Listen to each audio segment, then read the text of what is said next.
মন্ত্রী বলেছেন যে আদালতের চললে সেই সাংবাদিকরা করবে কেন আজকে আমাদের কর্মসূচি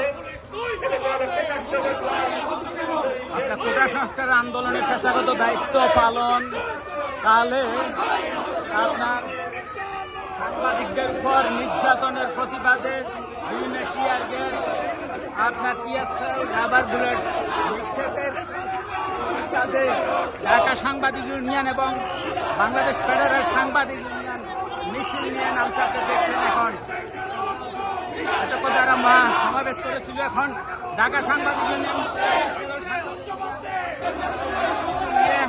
এই মাত্র আপনার হাইকোর্টের মোড় দিকে যাচ্ছে প্রেস ক্লাবের সামনে।